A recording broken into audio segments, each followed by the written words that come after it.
നമസ്കാരം. പൊതുപരിപാടികളടക്കമുള്ള ഉദ്ഘാടന ചടങ്ങുകളിൽ നിലവിളക്ക് കൊളുത്തി ഉദ്ഘാടനം ചെയ്യുന്നതിൽ വിസമ്മതം അറിയിച്ചതിന്റെ പേരിൽ മുസ്ലിം ലീഗ് നേതാക്കൾ മുൻപ് വിവാദത്തിൽപ്പെട്ടിട്ടുണ്ട്. UDF വീണ്ടും അധികാരത്തിലെത്തുമ്പോഴും അത്തരം വിവാദങ്ങൾ സജീവമാവുകയാണ്. പേരാമ്പ്ര MLA ഫാത്തിമ തഹലിയാണ് ഇക്കുറി വിവാദത്തിൽ ചാടിയിരിക്കുന്നത്. നിലവിളക്ക് കൊളുത്തിയതുമായി ബന്ധപ്പെട്ട വിവാദത്തിൽ ഫാത്തിമ തഹലിയ MLA തിരുത്തി സമസ്ത രംഗത്തു വന്നു.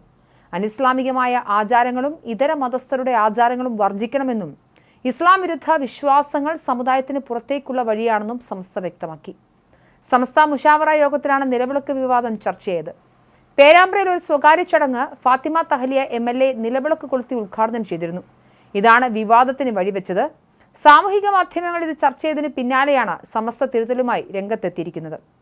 പേരാമ്പ്ര മണ്ഡലത്തിലെ ഒരു റെസ്റ്റോറന്റ് ഉദ്ഘാടന ചടങ്ങിലാണ് മുസ്ലിം ലീഗ് നേതാവും MLAയുമായ ഫാത്തിമ തഹലിയ നിലവിളക്ക് കൊളുത്തുന്ന ദൃശ്യങ്ങൾ പുറത്തുവന്നത് പുതിയ വിവാദങ്ങൾക്ക് വഴിവെച്ചത്.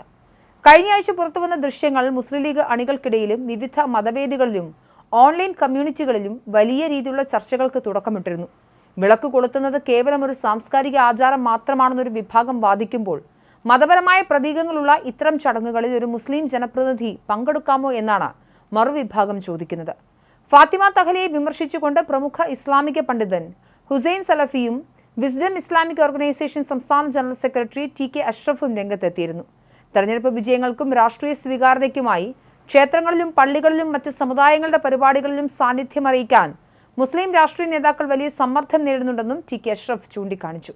ഇത്തരം നടപടികൾ യഥാർത്ഥ സാംസ്കാരിക ഇടപെടലുകളിൽ നിന്നല്ല, മറിച്ച് രാഷ്ട്രീയമായ കണക്കുകൂട്ടലിൽ നിന്നാണ് ഉണ്ടാകുന്നതെന്നും അദ്ദേഹം കുറ്റപ്പെടുത്തി. ഇതിനു പുറമെ സമസ്ത നേതാവ് അബ്ദുൽ ഹമീദ് ഫൈസി അമ്പലക്കടവും ഫേസ്ബുക്ക് പോസ്റ്റിലൂടെ MLAയുടെ പേര് പരാമർശിക്കാതെ പരോക്ഷമായി വിമർശനം ഉന്നയിച്ചു. നേതൃത്വത്തിലുള്ളവർ മതത്തിന്റെ അതിർവരമ്പുകൾ ലംഘിക്കുകയാണെന്നും അവരെ തിരുത്തേണ്ടവർ മൗനം പാലിക്കുകയാണെന്നുമായിരുന്നു അദ്ദേഹത്തിന്റെ ആക്ഷേപം. എന്നാൽ ഈ വിവാദം തികച്ചും അനാവശ്യമാണെന്ന് വ്യക്തമാക്കിയ പ്രമുഖ എഴുത്തുകാരനും സാമൂഹിക നിരീക്ഷകനുമായ MN കാരശ്ശേരി ഫാത്തിമ തഹലിയെ ശക്തമായി പിന്തുണച്ചു.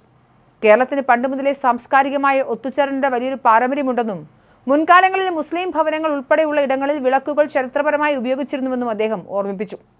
മുൻ വിദ്യാഭ്യാസ മന്ത്രി PK അബ്ദുറബ്ബ് ഒരു പൊതുചടങ്ങിൽ വെച്ച് നടൻ മമ്മൂട്ടി തീനാളം കൈമാറിയിട്ടും വിളക്ക് കൊളുത്താൻ വിസമ്മതിച്ച പഴയ സംഭവം ഓർമ്മിപ്പിച്ച കാരശ്ശേരി ഇത്തരം പ്രതീകാത്മകമായ കാര്യങ്ങളെ വീണ്ടും രാഷ്ട്രീയ മത തർക്കങ്ങളാക്കി മാറ്റാനാണ് ചിലർ ശ്രമിക്കുന്നതെന്നും കുറ്റപ്പെടുത്തി. കോഴിക്കോട്ടെ മതപണ്ഡിതനായ ബഷീർ പട്ടേൽ താഴവും ഈ ചർച്ചയിൽ മറ്റൊരു വശം പങ്കുവച്ചു. കോഴിക്കോട്ടെ ഇടിയങ്ങര ഷൈഖ് മസ്ജിദ് പോലെയുള്ള സ്ഥാപനങ്ങളിൽ തലമുറകളായി വിളക്ക് തെളിയിക്കുന്ന പാരമ്പര്യം നിലനിൽക്കുന്നുണ്ടെന്നും അദ്ദേഹം ചൂണ്ടിക്കാട്ടി. ഒരു വെളിച്ചത്തിന്റെ സ്രോതസ്സായോ സാംസ്കാരിക പ്രതീകമായോ വിളക്ക് ഉപയോഗിക്കുന്നതും മതപരമായ ആചാരത്തിന്റെ ഭാഗമായി ഉപയോഗിക്കുന്നതും തമ്മിൽ വ്യത്യാസമുണ്ടെന്നും ആരാധനാക്രമങ്ങൾ ഇല്ലാത്തൊരു മതേതര പൊതുചടങ്ങിൽ വിളക്ക് കൊളുത്തുന്നതിന് വ്യക്തമായ വിലക്കുകളില്ലെന്നും അദ്ദേഹം നിരീക്ഷിച്ചു. എന്തായാലും ഫാത്തിമ തഹലിയയുടെ നിലവിളക്ക് കൊളുത്തൽ അത് വലിയ വിവാദമായിട്ടുണ്ട്. എന്തായാലും